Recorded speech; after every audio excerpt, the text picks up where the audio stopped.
For Duke Micah, as we take a look at our tail of the tape for our opening world title attraction in tonight's boxing extravaganza, Micah,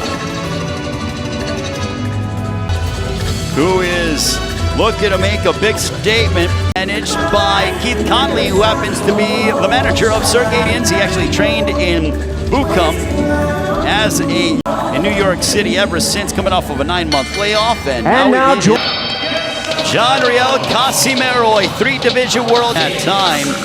And one thing about Casimero in terms of fighting with sued, one of the managers of Casimero actually suffered a broken Claudio, so he had a little bit of adversity during the course of from Mohegan Sun Resort and Casino.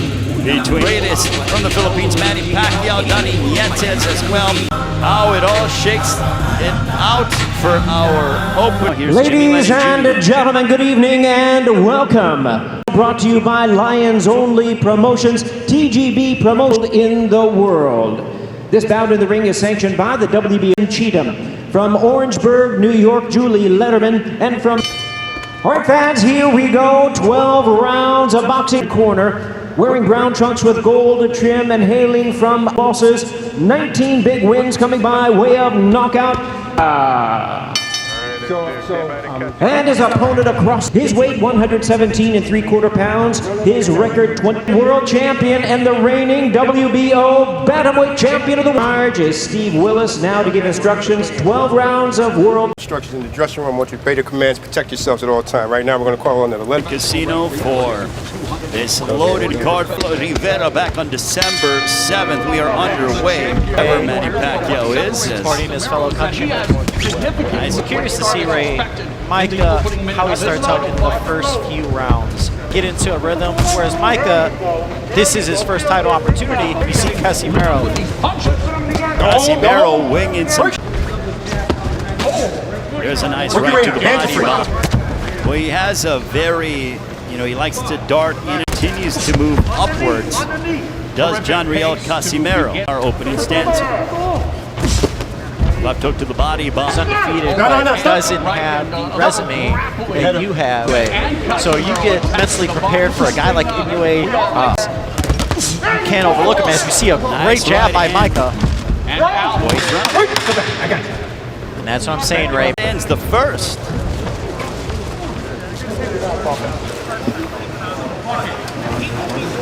A little bit shorter with the punch. Start cleaning things up. Let's go. By TKO on November 30th of last year in round 1. I like the fact that Micah didn't back down from Casimero, and he probably had the best shot of that round with that overhand right that had the Casimero.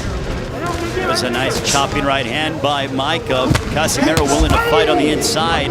Jab followed by a right. Duke Micah was a live underdog, even though the Casimero was favored. Nice left hook followed by a winging shot. Down goes Duke Micah from Casimero. 4, 5, 6. Coming. And now Casimero looking for the finish. He's got to tie up Casimero and just survive. Yeah, Micah is on skates right now, and he needs... Micah literally on pure guts and determination, trying to keep himself... I'm shocked that Micah has a taste of the canvas, and he does so. Steve Willis gave a long look at the Ghanaian, a right five, a big right hand that connected by Micah. Can he head? Putting away on Micah. Micah sticks his tongue out, and that ends the second. I have to go through some adversity, and this is Micah's adversity right now. Walk us through it. Right here, you see, I don't even think Micah saw the left hook, and right there, it hit him on the side of the head, and right, we all know if you watched. Well, what happened was he hit him in the temple, and we begin round 3. With that, I think they should have done that in between rounds, because that gives Micah an opportunity to show me something. And you can see Micah's still off balance, right? He's backing away his Micah to be ripped underneath you, and that's what happened with Duke Micah. But back comes Micah, totally underneath him, left to the body, followed by a right. Steve Willis waves it off, a hard-hitting Filipino in Jean-Riel Casimero. Micah to school. Micah had a really nice first round, but after that fight, it was just a matter of time until Casimero was going to put him away.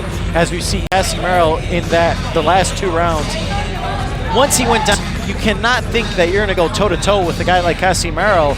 And back to July 21st of 2018, so he has a percentage of 60%. Miguel, here's how the fight ended. Yeah, but he knew, like you said, right, he was on a short leash, and I think once Survives and takes care of Duke Micah. that left hook, and fortunately for him, Steve Willis was able to step in, and he saw what Is what you saw out of the hard-hitting Filipino, and at 31 years of age, he's pretty much proving that at this weight. Do you think anyway was watching that one, Ray? Sure, he is bravado, and he went ahead and he dispatched. Sure, he's young enough that he can get back to the top. If you're Casimero, Ladies and gentlemen, technical knockout, and still the WB.